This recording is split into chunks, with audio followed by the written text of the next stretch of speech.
ရင်ကုန်တိုင်းအတွန်းဇူလိုင်29ရက်နေ့မှယနေ့ဇူလိုင်30ရက်နေ့အထိနေ့ရက်စတိုင်းမိုးတီးထန်စွာရွာသွန်းခဲ့မှုကြောင့်မြို့နယ်အများအပြားသောရေကြီးရေရှင်မှုများဖြစ်ပေါ်ခဲ့ပြီးလက်မကြီးများနဲ့ရက်ကွက်အတွန်းလည်းအများစုရေမြုပ်ကာ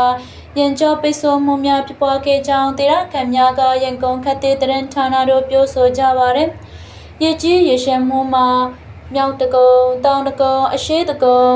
တောင်အုတ်ကလာပါမရင်ကုန်းအန်းစိန်ရွှေပြည်သာလိုင်ရင်ကဲအပါအဝါရင်ကုန်တိုင်းအတွင်းရှိမြို့နယ်အများစုတွင်ဖြစ်ပေါ်ခဲ့ပြီးရင်ကုန်မြို့တဝမ်းလုံးနီးပါးရင်ကျော်ပိတ်ဆို့မှုများကြုံတွေ့ခဲ့ရကြောင်းသိရှိရပါတယ်။ရေကြီးခဲ့သည့်နေရာများတွင်မန္တမမီပွိုင်မှာကျိုင်းဝမ်ဖျားလဲနဲ့တမိုင်းလဲဆောင်မန္တမလဲနဲ့အောင်တီရီလန်တခြား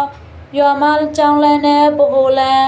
တို့မင်္ဂလာလန်စာတိုင်းမှတိုင်မှာပတိရာမိဘအထိကပအေးပရလန်အယကန်အနီယတနာလန်မလီခအင်ယာဖြက်လန်ရန်ကန်ကိုရန်စီတီရှေပဟိုလန်လိုင်ပူရာယုံလန်ပြေလန်ရှင်းမိုင်တရာအတဲလေးထောင်ကန်လန်စီဝနာ POC အနီမေခမလီခအင်ယာလန်မြယတနာလန်အနန္တဖျားထေယတနာအယာရှေနဲ့တူဝနာသွားစေခန့်အနီတို့ပါဝင်ကြောင်းသိရပါတယ်။ရန်ကုန်မှာနေရာတော်တော်များများကားတွေပိတ်နေပါတယ်။ပြည်လန်း9မိုင် BYD showroom share down ရေမစမ်းသေးလို့ကားတွေတလိန်ချံပဲမောင်းနေရတယ်လို့ဒေတာခန့်သူကပြောဆိုထားပါတယ်။ရကြီးနေသည့်လမ်းကြောင်းများစကောင်းဆောင်မဲ့အွန်လိုင်းကအားပေးမြင့်တက်နေသောစီမံချက်အရာအသုံးပြုနေသည့်လက်စက EV အများပြားမှာရကြီးနေသည့်လမ်းပိုင်းများကိုမပြတ်ရဲပဲလမ်းပေးသွားရထားရကြောင်းရမောင်များကပြောဆိုကြပါတယ်။ EV ကားတွေကရေထဲပြက်လို့မရဘူးရေမတန်တဲ့နေရာမှာ EV တွေတော်တော်များများရထားကြပါတယ်။ရကြီးတဲ့လမ်းကိုဖြတ်ရကြဘူးလို့တစီရမောင်တူကပြောဆိုပါတယ်။အခြားတစ်ဖက်တော့ဂျပန်တပိတ်ရက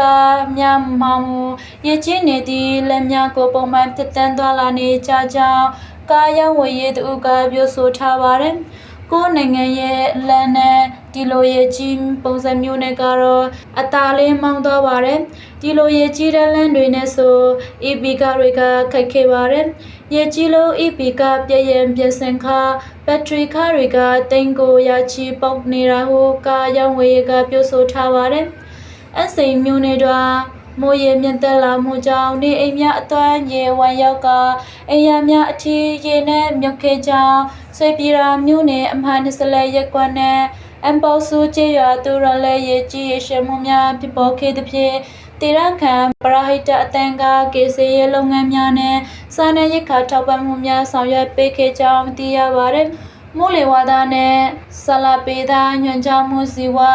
ဌာနကရင်ကုန်တိုင်းအပါအဝင်ပဲခူးအေရဝတီတနင်္သာရီတိုင်းဒေသကြီးများကရင်ချင်းမွန်ရခိုင်ပြည်နယ်နဲ့ရှမ်းပြည်နယ်အရှေ့တောင်ပိုင်းတို့နေရာကွက်၍မိုးကြီးနိုင်ကြောင်းစကိုင်းမန္တလေးမကွေးတိုင်းဒေသကြီးနဲ့ကယားပြည်နယ်တို့လည်းမိုးထချုံရွာသွန်းနိုင်ကြောင်းတတိပေးထားပါတယ်။ထို့ပြန်မိုးတိမ်တောင်များဖြစ်ပေါ်နေသည့်ဒေသများတွင်လေပြင်းတက်ခတ်ခြင်းမိုးကြိုးပြက်ခြင်းလက်စီးလက်ချင်းနဲ့မိုးတိကျချင်းစသည့်အန္တရာယ်ရှိသောမိုးလေဝသဖြစ်စဉ်များဖြစ်ပေါ်နိုင်သဖြင့်ပြည်သူများအနေဖြင့်မိုးလေဝသသတိပေးချက်များကိုအနီးကပ်စောင့်ကြည့်ပြီးတတိထားသွားလာကြရန်မိုးစလာကတတိပေးထားပါရယ်